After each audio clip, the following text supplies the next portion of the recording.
কোন জায়গা থেকে জি, বলছেন একটু আসসালামু বলেন? যে আলাইকুম ওয়ালাইকুম স্যার সালাম। কেমন আছেন? জি, জি। কোন জায়গা থেকে বলছেন? জি স্যার আমি হচ্ছে পর্তুগাল থেকে বলছি স্যার। আম স্যার হচ্ছে যে আমাদের কিছুক্ষণ আগে একটা ভাই কথা বলল পর্তুগাল থেকে বলতে। তো উনি আসলে স্যার সত্যি কথা বলতে পর্তুগাল আসছে স্যার এখানে মানে অনেক বাঙালি আছে যে আসলে মানে কেউ কাজ পায় না। তারপর হচ্ছে যে আচ্ছা, কাজ পেলেও হচ্ছে আপনার মানে পেটে ভাতে কাজ করে।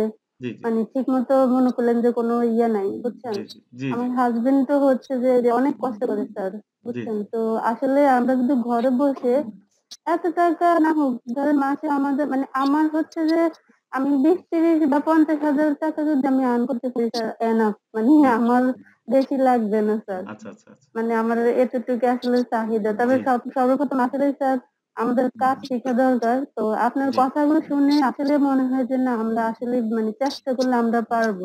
জি, যে আপনারা আমাদের যতটুকু অনুপ্রেরণা দেন। জি, তো জি, স্যার অনেক ভালো লাগে। আর জি। স্যার আমার একটা প্রশ্ন ছিল ভাইয়ার কাছে যে হ্যাঁ, বলুন। ভাইয়া মানে সফল হইছে যে রাকিবুল। জি, তো ওই ভাইয়া বলল যে প্রিমিয়াম হিসেবে যে ক্লায়েন্টদের সাথে হয়তো কিছু করে কথা বলতো।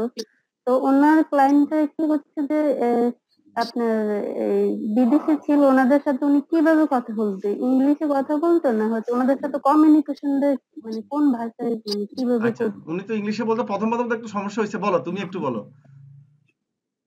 আচ্ছা স্যার, আমার প্রথম সমস্যা হয়েছে আমি ইংরাজি মানে আমার জড়তা কাজ করতো আর এক ভয় কাজ করতো।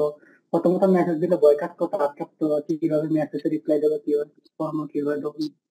তখন আমি চ্যাট জিপিটি অনেক সহায়তা নিই। চ্যাট জিপিটি জিজ্ঞেস করতাম কিভাবে কথা বলবো। চ্যাট জিপিটি অনুপ্রেরণা আমাকে টেক্সট দিত। তখন টেক্সট গুলা রিসার্চ করতাম, গুগল রিসার্চ করতাম। করে আমি একটা মানে শীট তৈরি করছি কিভাবে বায়ার কমিউনিকেশন করবো। বায়ারের সাথে কমিউনিকেশন করার সময় আমি এই শীটটা সামনে রাখতাম। শীট অনুযায়ী টেক্সট গুলা দ্রুত মুখস্থ করতাম। সহজে অবসর টাইমে এই টেক্সট অনুযায়ী তাদেরকে বলে দিতাম। মানে শীট উল্টে উল্টে। তখন এইভাবে করতে করতে কমিউনিকেশন বলতে আমার মানে থিওরিটিক্যাল মস্ত হয়ে গেছে। তখন আমি ইয়ে করে আপনার একটা ইংলিশে একটা কোর্স করছি প্রায় ২.৫ মাস ৩ মাসের মতন আইটিআইএস করছি। ওইখানে আরো ওই কোর্স করার পর থেকে আমার আরো কমিউনিকেশন যোগাযোগ করার ক্ষেত্রে বেড়ে গেছে। মানে নলেজ হয়ে গেছে এভাবে যোগাযোগ। আর বিশেষ করে চাইনিজ, স্পেন, তারপরে থাইল্যান্ড